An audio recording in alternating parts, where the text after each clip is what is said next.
നമസ്കാരം. ഡോക്ടർ ലൈവിലേക്ക് സ്വാഗതം. വൈദ്യലോകം നിശബ്ദയായ കൊലയാളി എന്ന് വിശേഷിപ്പിക്കുന്ന ഓസ്റ്റിയോപൊറോസിസ് അഥവാ അസ്ഥിക്ഷയത്തെക്കുറിച്ചാണ് ഇന്നത്തെ ഡോക്ടർ ലൈവിൽ ചർച്ച ചെയ്യുന്നത്. ഈ വിഷയത്തിൽ പ്രേക്ഷകരുടെ സംശയങ്ങൾക്ക് മറുപടി പറയുന്നതിനായി തിരുവനന്തപുരം കിംസ് ആശുപത്രിയിലെ ഓർത്തോപീഡിക് വിഭാഗം senior consultant doctor Muhammad Naseer doctor ലൈവിൽ അതിഥിയായെത്തിയിരിക്കുന്നു. നമസ്കാരം ഡോക്ടർ. ഓസ്റ്റിയോപൊറോസിസ് എന്താണെന്ന് പറഞ്ഞുകൊണ്ട് തന്നെ നമുക്ക് ഇന്നത്തെ ഡോക്ടർ ലൈവ് തുടങ്ങാം.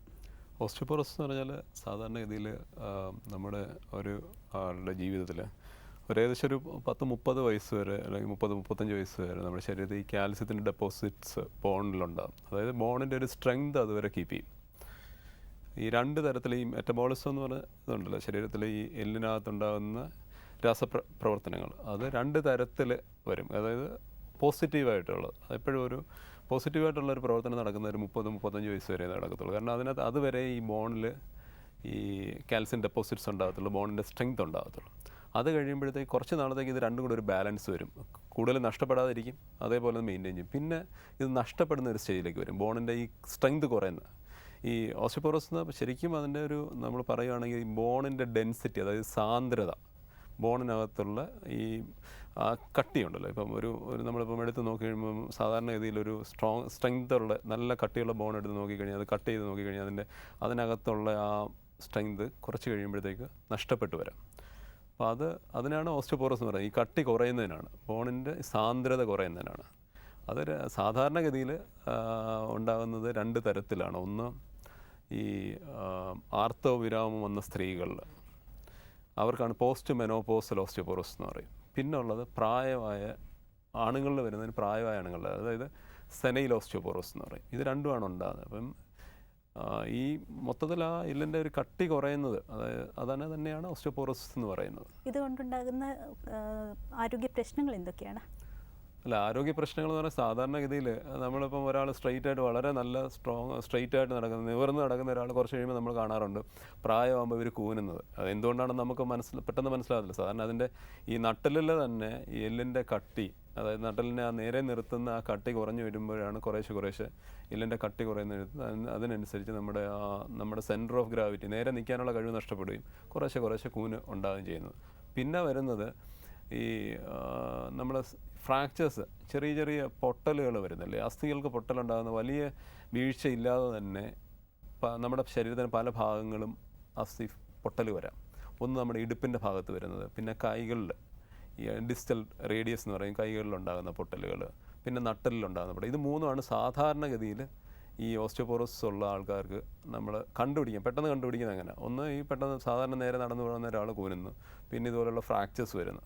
അപ്പോൾ അത് ഫ്രാക്ചേഴ്സിന് പ്രത്യേക കാരണമൊന്നും ഉണ്ടാകത്തില്ല. കൈയൊന്ന് ചെറുതായിട്ടൊന്ന് താഴെ വീണ് തട്ടുകയെല്ലാം ചെയ്ത് കഴിഞ്ഞാൽ തന്നെ ഫ്രാക്ചർ വരും. പക്ഷെ അതെല്ലാം ആണ് ഒരു പ്രധാനമായിട്ട് ലക്ഷണം. അല്ലാതെ നമുക്ക് കണ്ടുപിടിക്കാൻ വേറെ മാർഗ്ഗമില്ലെന്ന് പറഞ്ഞാൽ ക്ലിനിക്കലി മാർഗ്ഗമില്ല. ഇപ്പോൾ ഒരാൾക്ക് ഇതുപോലുള്ള സിംറ്റംസ് ആണ്. എൻ്റെ വിശദാംശങ്ങളിലേക്ക് വരുന്നതിന് മുന്നേ നമുക്കൊരു ഫോൺ കോൾ ഉണ്ട്. ഹലോ, ഡോക്ടർ ലൈവ് ആണ്. ആരാണ് വിളിക്കുന്നത്? ഞാൻ ഷീബയാണ്, കടയ്ക്കലിൽ നിന്ന്. ഷീബ ഡോക്ടറുണ്ട്, ചോദിച്ചോളൂ. പറഞ്ഞോളൂ ഷീബ. ഡോക്ടർ, എനിക്കുള്ള കാലിന്റെ ഉപ്പൂറ്റിക്കുള്ള എല്ലിന് ഭയങ്കരമായൊരു വേദന. എന്റെ കാലിന്റെ ഉപ്പൂറ്റിക്ക് ഒരു വേദന. ഫോണിൽ തന്നെ ശ്രദ്ധിക്കണം, ടിവിയുടെ വോളിയം മാക്സിമം ഒന്ന് കുറയ്ക്കണം. അതെ, കാലിന്റെ ഉപ്പൂറ്റിക്ക് വേദന രാവിലെ എഴുന്നേൽക്കുമ്പോഴാണോ കൂടുതലായിട്ടുള്ളത്? രാവിലെ എഴുന്നേൽക്കുമ്പോഴാണ് കൂടുതൽ. ഞാൻ മെഡിക്കൽ കോളേജിൽ ഒരു ഡോക്ടറെ കാണിച്ചുകൊണ്ടിരിക്കുകയാണ്. അത് സാധാരണ ഇതിൽ പറ്റുന്നതാണ് കാലിന്റെ അടിഭാഗത്തുള്ള ഈ ഒരു ഫേഷ്യ എന്ന് പറയും, ഒരു ഇതായിട്ട് മസിൽ പോലുള്ളൊരു സാധനമുണ്ട്. അതിനകത്ത് വരുന്ന നീർവീഴ്ക്കം വരുമ്പോഴാണ് ഇത് വരുന്നത്. പിന്നെ അവിടുത്തെ അസ്ഥിക്കകത്ത് ചെറിയ വ്യത്യാസവും വരും. അപ്പോൾ അതാണ് പ്രധാനമായിട്ട് വരുന്നത്. അപ്പോൾ നിങ്ങൾ ഉപയോഗിക്കുന്ന ഈ ചെരുപ്പ് ഉപയോഗിക്കുന്നതല്ലേ, ചെരുപ്പ് ഉപയോഗിക്കുന്ന വീടിനകത്തും പുറത്തും വളരെ ഏതാ അല്ല, ഞാൻ കേട്ടില്ല, എന്താ പറഞ്ഞേ? ക്ലിയർ അല്ല, ഇടയ്ക്കിടയ്ക്ക് ബ്രേക്ക് ആവുന്നു. അല്ല, അത് സാധാരണഗതിയിൽ ചെയ്യേണ്ടതെന്ന് പറഞ്ഞാൽ ഈ ആരെങ്കിലും ഡോക്ടറെ കണ്ടു കഴിയുമ്പോൾ എക്സ്റേ എടുത്ത് നോക്കുമ്പോൾ അറിയാം. ചിലർക്ക് ഈ അസ്ഥിക്കകത്ത് ചെറിയൊരു പ്രൊജക്ഷൻ പോലെ കാണും, ഒരു ഈ തത്തയുടെയൊക്കെ ചുണ്ട് പോലെ, പാരറ്റ് ബീക്ക് എന്ന് പറയും, അതുപോലെ ഒരു ചെറിയ പ്രൊജക്ഷൻ പോലെ വരാറുണ്ട്.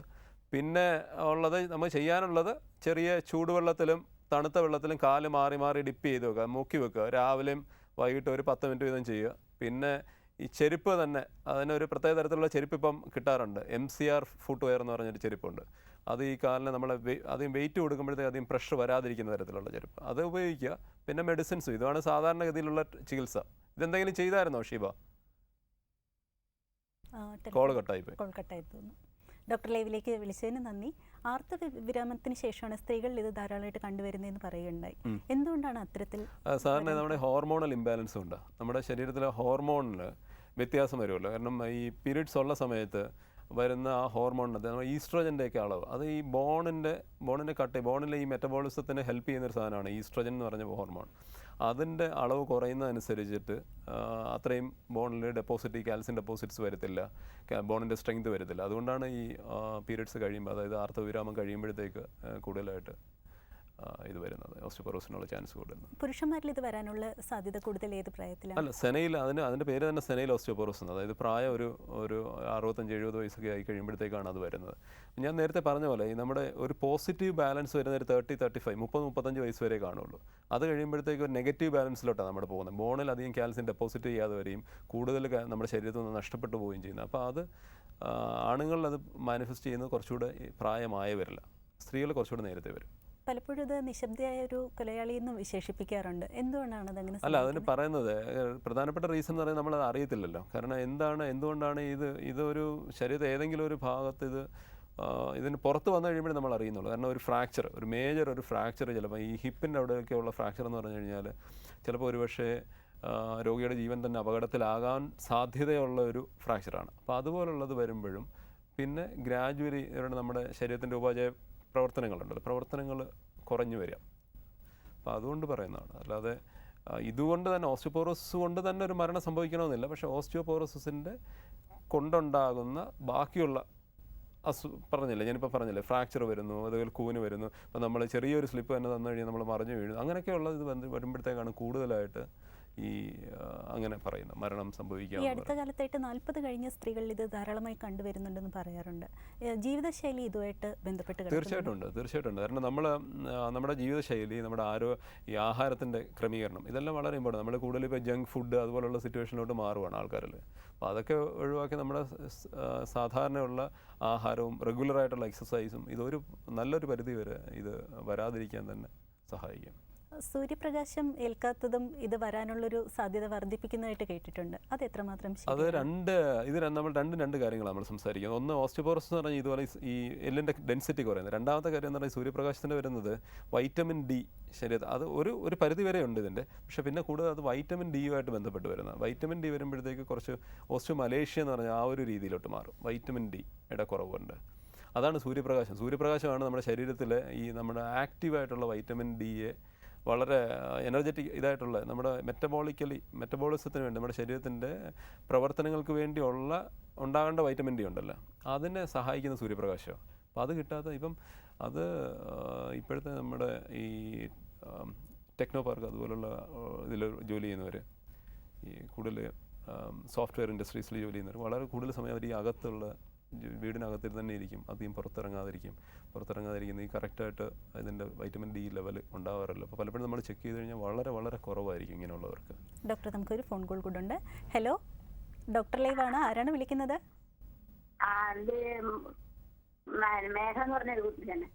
ഡോക്ടറിന്റെ ചോദിച്ചോളൂ. Hello doctor. പറഞ്ഞോ മേഘ. കയ്യിന്റെ വിരലൊക്കെ ഒരു തരിപ്പ് വന്ന കടച്ചില്, വിരല് മാത്രമേ ഉള്ളൂ തരിപ്പ് കടച്ചിലൊക്കെ, തരിപ്പ് പോലെ തോന്നാണ് തരിപ്പ് വന്നു കഴിഞ്ഞാൽ. എത്ര വയസ്സുണ്ട് നിങ്ങൾക്ക്? എനിക്കൊരു 42 വയസ്സുണ്ട്.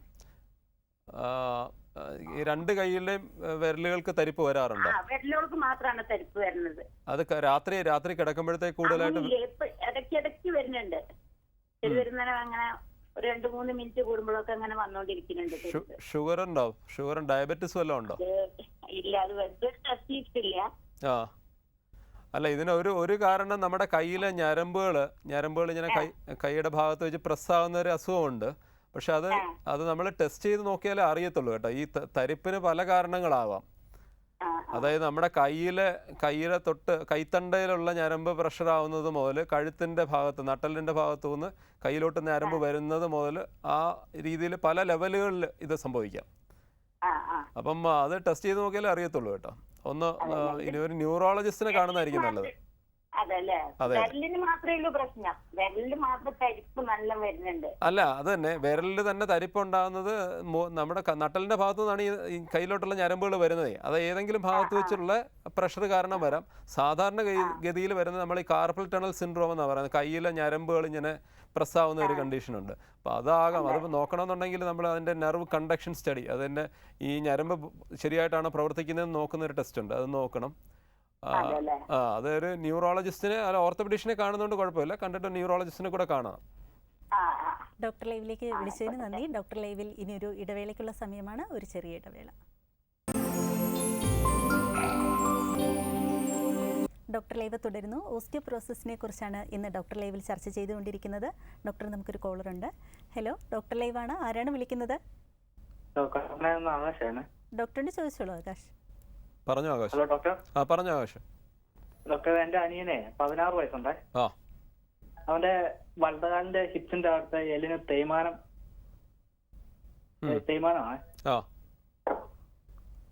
എത്ര? 16 വയസ്സോ? 16 വയസ്സിൽ 10 വയസ്സ് മുതൽ ഇത് കണ്ടെത്തിയതാ. 10 വയസ്സിന് മുമ്പേ ആയിരിക്കും കണ്ടെത്തിയത് സാധാരണഗതിയിൽ. അത് തേയ്മാനം എന്ന് പറയുന്ന സംഭവം അല്ല അത് കേട്ടോ. ആ ഇടുപ്പിനല്ലേ, ഇടുപ്പിന്റെ അസ്ഥിക്കല്ലേ, ഇടുപ്പിന്റെ. അപ്പം നിങ്ങളെങ്ങനെ ഈ കുട്ടി നടക്കുമ്പോഴത്തേക്ക് മുടന്തു എല്ലാം കണ്ടതിന് ശേഷമാണ്? ഓക്കെ. അത് നമ്മളതിന്റെ വേറൊരു പെർത്തീസ് ഡിസീസ് എന്ന് പറഞ്ഞൊരു അസുഖമാണ് സാധാരണ വരുന്നത് ആ പ്രായത്തിൽ. അതായത് ആ അസ്ഥിക്ക്, നമ്മുടെ കാലിന്റെ അസ്ഥിയുടെ ഭാഗത്തല്ലേ, ഇടുപ്പിന്റെ ഭാഗത്തുള്ള ആ അസ്ഥിക്ക് രക്തോട്ടം കുറയുന്ന ഒരു അവസ്ഥ വരുന്ന. അത് ഇപ്പൊ എന്തോ ചെയ്തു? ഇപ്പൊ നേരത്തെ ബെൽറ്റ് ഇടുന്നുണ്ടായിരുന്നു ഡോക്ടർ. കാലിൽ വെയിറ്റ് കൊടുക്കാതിരിക്കാൻ വേണ്ടി, കുറെ നാൾ വെയിറ്റ് കൊടുക്കാതിരിക്കാൻ വേണ്ടി പറയും. ഒരു ഉപയോഗം ഇല്ലാതെ. അല്ല, ഇപ്പോഴും കാലിന് മുടന്തുണ്ടോ നടക്കുമ്പോഴ്? ഇപ്പോഴുണ്ട്. വേദനയോ? വേദനയൊന്നുമില്ല. അതെ, വേദന കാണാൻ സാധാരണഗതിയിൽ ഇതൊരു നമ്മൾ പറയുന്ന ഒരു സെൽഫ് ലിമിറ്റിംഗ്, തന്നെത്താനെ തന്നെ നിൽക്കുന്ന ഒരു അവസ്ഥയിലുള്ള ഒരു അസുഖമാണ് ഇത്. അതായത് 4 മുതൽ 8 വയസ്സ് വരെയുള്ള കുട്ടികളിൽ ഈ ഇടുപ്പിൻ്റെ ഭാഗത്ത് അസ്ഥിയിൽ രക്തോട്ടം, തുടയെല്ലിൻ്റെ ഏറ്റവും മുകളിലത്തെ ഭാഗത്ത് അസ്ഥിയിൽ രക്തോട്ടം നഷ്ടപ്പെടുന്ന ഒരു അവസ്ഥയാണ്. അത് തനിയെ തിരിച്ചു വരും, പക്ഷേ ആ സമയത്തേക്ക് തന്നെ ആ അസ്ഥിക്ക് ചെറിയ ചേഞ്ചസ് വരും. ഈ അതിൻ്റെ റൗണ്ടായിട്ടുള്ള, നമ്മൾ ഇപ്പോൾ ഒരു ബോൾ പോലെ ഇരിക്കുന്ന കുറച്ചങ്ങ് ഫ്ലാറ്റാകും. അങ്ങനെ വന്നു കഴിഞ്ഞാൽ ഇപ്പം വേദന ഇല്ല എന്നുണ്ടെങ്കിൽ വേറെ പ്രത്യേകിച്ച് ഒന്നും ചെയ്യേണ്ട കാര്യമില്ല. പ്രത്യേകിച്ച് ഒന്നും ചെയ്യേണ്ട. കാരണം ഇതുപോലുള്ള കുട്ടികൾക്ക് ഒരു 40-50 വയസ്സാകുമ്പോഴത്തേക്ക് സന്ധിക്ക് തേയ്മാനം വരും. സന്ധിയുടെ ഈ അസ്ഥിക്കകത്ത് തേയ്മാനം വന്ന് ചിലപ്പോഴേ ഈ സന്ധി മാറ്റിവെക്കൽ ശസ്ത്രക്രിയ പോലുള്ള കാര്യങ്ങൾ ചെയ്യേണ്ടി വരാം. അങ്ങനെയാണ് കണ്ടുവരാറുള്ളത്. കാരണം ഇപ്പോൾ ഈ 16 വയസ്സ് ചെറിയ മുടന്ത് മാത്രമേ ഉള്ളെങ്കിൽ വേറെ പ്രത്യേകിച്ച് ചികിത്സ അതിനൊന്നും ചെയ്യാറില്ല. ഡോക്ടർ ലൈവിലേക്ക് വിളിച്ചതിന് നന്ദി. ഡോക്ടർ, നമുക്ക് ഒരു കോളർ കൂടെ ഉണ്ട്. ഹലോ, ഡോക്ടർ ലൈവാണ്, ആരാണ് വിളിക്കുന്നത്? ഡോക്ടറിന്റെ ചോദിച്ചോളൂ. പറഞ്ഞോ. ഞാന് ഒരു 2 വർഷം മുമ്പ് എനിക്ക് കാലിന്റെ ഇടത് സൈഡ് ഭയങ്കര വേദനയായിട്ട് ഞാൻ ഇവിടെ ഡോക്ടറെ സമീപിക്കലായി. പിന്നീട് ചികിത്സിച്ച് നടക്കാൻ പറ്റാത്തൊരു കണ്ടീഷനായിരുന്നു. അങ്ങനെ പിന്നീട് ഡോക്ടർ പറഞ്ഞു, നിങ്ങൾ നട്ടലിന് പൊട്ടുണ്ട്, അതിന് പെട്ടെന്നൊരു ഓപ്പറേഷൻ വേണമെന്ന് പറഞ്ഞു. അങ്ങനെ ഞാൻ MRI സ്കാൻ എടുക്കാൻ വേണ്ടിട്ട് അവര് പറഞ്ഞപ്പോ ഞാൻ MRI സ്കാൻ എടുത്തപ്പോ L5 ഇതില് ഒരു ചെറിയ പാടകളെ നീങ്ങി നിൽക്കുന്നു. അതുകൊണ്ടാണ് അത് നിൽക്കുമ്പോ കടന്നു കഴിഞ്ഞാൽ വേദന ഒന്നും അറിയില്ല. അങ്ങനെ ഞാൻ മെഡിക്കൽ കോളേജിലെ ഒരു പ്രൊഫസറെ മഞ്ചേരി കണ്ട്, അദ്ദേഹം പിന്നെ കടന്നിട്ട് ആ ചികിത്സ ഒരു 14 ദിവസം പിന്നെ ഒരു 20 ദിവസം അങ്ങനെ 2 സെക്ഷനായിട്ട് മണൽക്കരി എത്തി കടന്ന് ഓപ്പറേഷൻ ഇല്ലാതെ സുഖപ്പെട്ട് വന്നു. ഇപ്പൊ കുഴപ്പമൊന്നുമില്ല, ഞാൻ വെയിറ്റ് ഒക്കെ എടുത്ത് ഞാനൊരു നിന്ന പണിയായിട്ടില്ലായിരുന്നു. ഇപ്പൊ ഒരു 2 ആഴ്ചയായിട്ട് ഈ ഊരക്ക് ഡിസ്കിന് ഭയങ്കര വേദന. അപ്പൊ അത് ഒരു 12-1 മണി വരെ രാവിലെ തൊട്ട് നീച്ചയായിട്ട് തുടങ്ങും. കിടന്നു കഴിഞ്ഞാലോ അല്ലെങ്കിൽ ഇന്ന് കഴിഞ്ഞാൽ ഈ വേദനകളൊന്നും ഉണ്ടാവില്ല. ഓക്കെ. എത്ര വയസ്സുണ്ട് ഇപ്പം നിങ്ങൾക്ക്? 43 വയസ്സ്. 43 വയസ്സ്. ഈ ഡിസ്കിന്റെ അന്ന് നോക്കിയതിൽ എത്ര വലുതായിട്ടുള്ള ബൾജ് ആണെന്നാണ് പറഞ്ഞത്? ഒരുപാട് തള്ളി ഇരിപ്പുണ്ടെന്നാണ് പറഞ്ഞത്? ഒരു ചെറിയ ഒരു ഇത് അത് കടന്നുകൊണ്ട് ക്ലിയർ ആയിട്ടുണ്ടായിരുന്നു. അല്ല, അതിനകത്തില് ഇപ്പൊ ചെയ്യേണ്ടതെന്ന് പറഞ്ഞാൽ എന്ത് തരത്തിലുള്ള ജോലിയാണ് ചെയ്യുന്നത്? ഞാൻ സ്ക്രാപ്പ് പെയിന്റിംഗ് ആണ് എനിക്ക് ജോലി, വണ്ടികൾ. അപ്പൊ എപ്പോഴും നിന്ന വർക്കാണ്, ഇരുന്ന വർക്കല്ലേ. അല്ല, നിന്ന വർക്കിന് കുഴപ്പമില്ല. കുനിഞ്ഞിട്ട് ഭാരം ഒന്നും എടുക്കാൻ നോക്കണം. മുമ്പോട്ട് കുനിഞ്ഞിട്ട് വെയിറ്റ് പൊക്കരുത്, ഭാരം പൊക്കാതെ നോക്കുക. പിന്നെ ഈ ബാക്കിൽ നട്ടലിന്റെ ഈ ഇതുണ്ടല്ലോ, പുറത്തിന് കുറെ എക്സർസൈസുകളുണ്ട്, നല്ല കുറെ വ്യായാമം. അത് ആ ഡോക്ടർക്ക് സംസാരിച്ചെങ്കിൽ അത് തന്നേനായിരുന്നു, ഒരു പേപ്പർ തരിക. അത് ചെയ്യുന്നുണ്ടോ? അത് ചെയ്താൽ മതി. അത് ചെയ്തു കഴിഞ്ഞാൽ നല്ലൊരു പരിധി വരെ വേറെ ഓപ്പറേഷനോ അല്ലെങ്കിൽ വേറെ എന്തെങ്കിലും മരുന്നോ കൂടാതെ തന്നെ ഇത് നല്ലൊരു പരിധി വരെ ഈ നടുവിന്റെ വേദന മാറും. ഡോക്ടറിലേക്ക് വിളിച്ചതിന് നന്ദി. ഡോക്ടർ, ഈ അസ്ഥികളിൽ ഉണ്ടാകുന്ന തേയ്മാനവും ഓസ്റ്റിയോപൊറോസിസും തമ്മിൽ ബന്ധം എന്തെങ്കിലും കാണപ്പെടുന്നുണ്ടോ? അസ്ഥികളിലുണ്ടാകുന്ന തേയ്മാനം എന്ന് പറയുന്നത് ഓസ്റ്റിയോ ആർത്രൈറ്റിസ് എന്ന് പറയുന്നത്, അതും ഓസ്റ്റിയോപൊറോസിസും തമ്മിൽ വലിയ ബന്ധമില്ല. അത് ഈ സാധാരണ നമ്മളെ വെയിറ്റ് ബെയറിങ്, നമ്മൾ ഒരാൾക്ക് നിൽക്കത്തില്ലേ, നമ്മൾ നിൽക്കുന്നതിന് ദൈവത്തിന് കൊടുക്കുന്ന പെനാൽറ്റി എന്ന് പറയാം. സാധാരണ നമ്മുടെ കാലുകളിലുള്ള അസ്ഥികളിലാണ് ഈ തേയ്മാനം വരുന്നത്. ആ വെയിറ്റ് വരുന്ന ഭാഗത്ത് കുറേശ്ശെ അസ്ഥിക്ക് അതിനകത്തുള്ള ഈ തരുണാസ്ഥിക്ക് കട്ടി കുറഞ്ഞ് വന്ന് അതിന് തൊട്ട് താഴെയുള്ള അസ്ഥി തമ്മിൽ ഒരഞ്ഞിട്ട് ഉണ്ടാകുന്ന അവസ്ഥയാണ് ഓസ്റ്റിയോ ആർത്രൈറ്റിസ്. അതും തേയ്മാനവും ഈ ഓസ്റ്റിയോപൊറോസിസും തമ്മിൽ ബന്ധമില്ല. നമുക്ക് കഴിക്കുന്ന എന്തെങ്കിലും അസുഖങ്ങൾക്കൊക്കെ വരുമ്പോഴേക്കും മരുന്ന് സാധാരണ കഴിക്കാറുണ്ട്. ദീർഘനാളത്തെ മരുന്നിൻ്റെ ഉപയോഗം ഓസ്റ്റിയോപൊറോസിസിലേക്ക് നയിക്കാൻ സാധ്യത? തീർച്ചയായിട്ടും വരാം. എസ്പെഷ്യലി നമ്മളിപ്പം ഈ ആസ്മ പോലുള്ള മരുന്നുകൾക്ക്, ചില സ്കിൻ ഡിസീസ്, തൊലിപ്പുറമേ ഉണ്ടാകുന്ന അസുഖങ്ങൾക്കൊക്കെ സ്റ്റിറോയിഡ് കഴിക്കാറുണ്ടല്ലോ. സ്റ്റിറോയിഡ് വളരെ കാലം കഴിക്കുന്നവർ, ചിലർക്ക് വളരെ ഷോർട്ട് പീരീഡ് കഴിച്ചാലും മതി, കുറച്ച് കാലം കഴിച്ചാലും മതി. ഈ സ്റ്റിറോയിഡ് ഈ ഓസ്റ്റിയോപൊറോസിസിൻ്റെ വളരെ നല്ലൊരു കാരണമാണ്. ഡോക്ടർ, നമുക്കൊരു കോളർ കൂടെ ഉണ്ട്. ഹലോ, ഡോക്ടർ ലൈവാണ്. ആരാണ് വിളിക്കുന്നത്? ഹലോ, ഞാൻ അശ്വതിയാണ്. അശ്വതി, ഡോക്ടറോട് ചോദിച്ചോളൂ. ഡോക്ടർ, പറഞ്ഞോ അശ്വതി. എനിക്ക് ആർത്രൈറ്റിസിന്റെ അസുഖമുണ്ട്, വാദത്തിന്റെ അസുഖമുണ്ട്. എത്ര വയസ്സുണ്ട് അശ്വതിക്ക്? എനിക്കിപ്പോ 21 വയസ്സ്. അപ്പൊ ഈ നടക്കുമ്പോഴെല്ലാം കാൽമുട്ടിന് ഭയങ്കര വേദനയാണ്. അപ്പൊ അതും ഈ തേയ്മാനം ഉണ്ടോന്നൊരു സംശയമുണ്ട്. അപ്പൊ അത് ഈ വാദവും അസ്ഥിക്ഷയമായിട്ട് എന്തെങ്കിലും ബന്ധം? ഇല്ല. അത് നിങ്ങൾ പറയുന്നത് കേട്ടിട്ട് എനിക്ക് തോന്നുന്നു ഈ റുമറ്റോയ്ഡ് ആർത്രൈറ്റിസ് എന്ന് പറഞ്ഞ അസുഖമാണ് അല്ലേ? റുമറ്റോയ്ഡ് ആർത്രൈറ്റിസും ഈ ഓസ്റ്റിയോപൊറോസിസും തമ്മിൽ ബന്ധമുണ്ട്. കാരണം റുമറ്റോയ്ഡ് ആർത്രൈറ്റിസ് ഉള്ള ആൾക്കാർക്ക് കൂടുതൽ ഈ അസ്ഥിയുടെ കട്ടി കുറയുന്ന ഒരു അവസ്ഥ ഈ ഓസ്റ്റിയോപൊറോസിസ് വരാം. പക്ഷേ ഇത് കാരണം കൊണ്ടല്ല. ഈ നമ്മുടെ റുമറ്റോയ്ഡ് ആർത്രൈറ്റിസ് എന്ന് പറയുന്നത് നമ്മുടെ ബാക്കിയുള്ള ശരീരത്തിൽ വേറെ ഒരു തരത്തിൽ, അതിന് ഇൻഫ്ലമേറ്ററി ആർത്രൈറ്റിസ് എന്ന് പറയും, അങ്ങനെ വരുന്നൊരു കണ്ടീഷനാണ്. പക്ഷെ അത് കാരണം അസ്ഥിക്ക് കട്ടി കുറഞ്ഞു വരാം. പക്ഷേ മരുന്ന് കഴിക്കുന്നില്ലേ? അത് റെഗുലറായിട്ട് മരുന്ന് എടുക്കേണ്ടി വരും. അത് റുമറ്റോളജിസ്റ്റിനെ കണ്ട് റെഗുലറായിട്ട് മരുന്ന് കഴിക്കേണ്ടി വരും. അത് കൃത്യമായിട്ട് പറയാൻ പറ്റില്ല കേട്ടോ, കൃത്യമായിട്ട് പറയാൻ പറ്റത്തില്ല. ചിലർക്ക് ഇതിന്റെ ഈ ഡിസീസിന്റെ ആക്ടിവിറ്റി ഒരു സമയം കഴിയുമ്പോൾ മാറും. അത് കഴിയുമ്പോൾ പിന്നെ ചിലപ്പോൾ നമ്മൾ മരുന്ന് കഴിക്കേണ്ടി വരത്തില്ല. അതുവരെ മരുന്ന് കഴിക്കേണ്ടി വരും.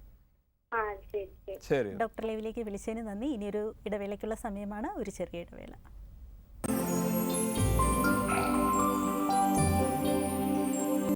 ഡോക്ടർ ലൈവ് തുടരുന്നു. അസ്ഥിക്ഷയം അഥവാ ഓസ്റ്റിയോപൊറോസിസിനെ കുറിച്ചാണ് ഇന്ന് ഡോക്ടർ ലൈവിൽ ചർച്ച ചെയ്തുകൊണ്ടിരിക്കുന്നത്. എന്തൊക്കെ ക്ലിനിക്കൽ പരിശോധനകളിലൂടെയാണ് നമുക്ക് ഈ രോഗം ഉണ്ടെന്നുള്ള കണ്ടെത്താൻ കഴിയുന്നത്? സാധാരണ ഒരു എക്സ്റേ എടുത്ത് നോക്കിയാൽ വരുമ്പോൾ നമുക്കറിയാം. എക്സ്റേ എടുത്ത് നോക്കുമ്പോൾ ചില സൈൻസ് ഉണ്ട് എക്സ്റേക്കകത്ത്. ഈ ഓസ്റ്റിയോപൊറോസിസ് അത് ഏറ്റവും സിമ്പിളായിട്ട് നോക്കാൻ പറ്റുന്നതാണ്.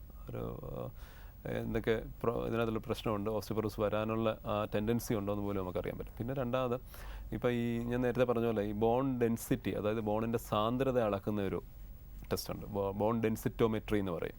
നമ്മൾ ഈ ഡെക്സാ സ്കാൻ എന്നൊക്കെ പറയും. ചിലപ്പോൾ ഡോക്ടർ പറയും ഡെക്സാ സ്കാൻ എടുത്ത് നോക്കാം. പക്ഷേ അതൊരു ശരിക്കുള്ളൊരു സ്കാൻ എന്നുള്ള ഇതില്ല, വളരെ കുറഞ്ഞ റേഡിയേഷനിൽ നമുക്ക് ചെയ്ത് നോക്കാൻ പറ്റുന്ന കാര്യമാണ്. അപ്പോൾ അത് സാധാരണ എന്ത് ചെയ്യുന്നതെന്ന് വെച്ചാൽ, അത് നമ്മുടെ ഏജ് മാച്ച്ഡ്, എൻ്റെ ഇപ്പം നോക്കുവാണെങ്കിൽ എൻ്റെ ഏജിലുള്ള ഒരാളുടെ